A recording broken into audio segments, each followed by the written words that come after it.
Оттегі біздің тіршілігіміздің негізгі элементінің бірі. Ол тек тыныс алу үшін ғана емес, сонымен қатар көптеген химиялық және физикалық процестер үшін де маңызды. Адамдар, жануарлар, өсімдіктер, тіпті жердің өзі оттегінсіз өмір сүре алмайды. Бірақ егер жердегі барлық оттегі 5 секундқа жоғалып кетсе, не болар еді? Бүгінгі видеода осыны қарастыратын боламыз.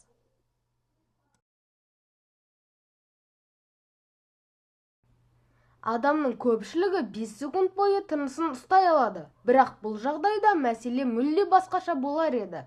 Ауадағы қысым күрт өзгеріп, өкпедегі оттегі де жоғалады. Бұл адамдардың бас айналуына, қысқа уақытқа есінен тануына немесе әлсіздікке әкеледі. Ауа құрамының шамамен 21%-ын оттегі құрайды. Егер ол жоғалса, атмосфера қысымы күрт төмендейді. Бұл адам терісін вакуум әсеріне тигізуі мүмкін. Терідегі қан тамырлары кеңейіп, адамдарда қысқа уақыттық күйзеліс сезімі пайда болады. Бензин және дизель қозғалтқыштары жұмыс істеу үшін оттегін пайдаланады. Егер 5 секундқа оттегі жоғалса, жану процесі тоқтайды, яғни қозғалтқыш бірден сөніп қалады. Бұл автокөліктер, мотоциклдер, ұшақтар және кемелер үшін үлкен проблема туғызады. Көптеген құрылыс материалдары оттегін химиялық байланыстардың арқасында берік болып тұрады. Егер оттегі жоғалып кетсе, бетон құрылымдары әлсіреп, кейбір ғимараттар жарылуы не қирауы мүмкін. Судың химиялық формуласы H2O. Егер оттегі жоғалып кетсе, судың құрамындағы баланстар бұзылып, ол сұйық күйін жоғалтады. Бұл теңіздер мен мұхиттардың булануына және 5 секунд ішінде үлкен көлемдегі судың жоғалуына алып келуі мүмкін. Аспанның көк түсі болып көрінуі жарықтың оттегі молекулалары арқылы шашырауынан болады. Егер оттегі жоғалса, шашырау тоқтайды, ал аспан қара түске енеді. Бұл күннің жарығы тікелей жерге жетіп, түнгі ғарыш кеңістігін еске түсіретін көрініс тудырады.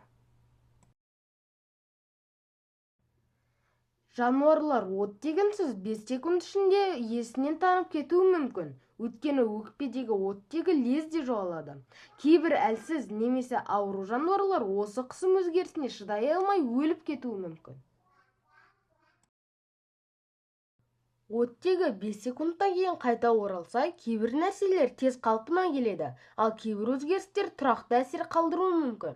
Мысалы, атмосфера оттегі қайта оралғанда қысымда бірте-бірте орнына келеді. Адамдар көпшілік тыныс алу үшін қалыпты жағдайға қайта оралады, бірақ қысымның өзгеруі кейбір адамдарға әсер етуі мүмкін. Әлсіз адамдар немесе жүрек қан тамырлары ауруы бар адамдар үшін бұл қауіпті болуы мүмкін. Өрт сөндіруге жақсы мүмкіндік, себебі жану процесі оттегінсіз жүрмейді, яғни кез келген от, шам немесе қозғалтқыштар бірден өшіп қалады. Өсімдіктер фотосинтез арқылы көмір қышқыл газын сіңіріп, оттегі бөліп шығарады. Бірақ егер атмосферадағы оттегі мүлдем жоғалып кетсе, өсімдіктердің жасушаларындағы химиялық тепе-теңдік бұзылып, фотосинтез уақытша тоқтап қалады. Өсімдіктер 5 секундтан кейін оттегін қайта оралса да, кейбір нәзік түрлері, мысалы су өсімдіктері бұған шыдамауы мүмкін. Ми оттегі тапшылығына ең сезімтал орган. Егер адам бірнеше секунд бойы оттегі жетіспеушілігін сезінсе, ми жасушалары стресске ұшырайды. Бұл невропатологиялық аурулардан есте сақтау қабілетінің әлсіреуіне және когнитивті мәселелерге алып келуі мүмкін. 5 секундтық оттегі жетіспеушілігі әлемді түбегейлі өзгертпесе де, көптеген күтпеген жағдайларды алып келуі мүмкін. Егер бұл жағдай ұзаққа созылса, тіршілікке үлкен қауіп төнер еді. Бақытымызға орай, жердің атмосферасы бізге тұрақты түрде оттегімен қамтамасыз етіп тұр.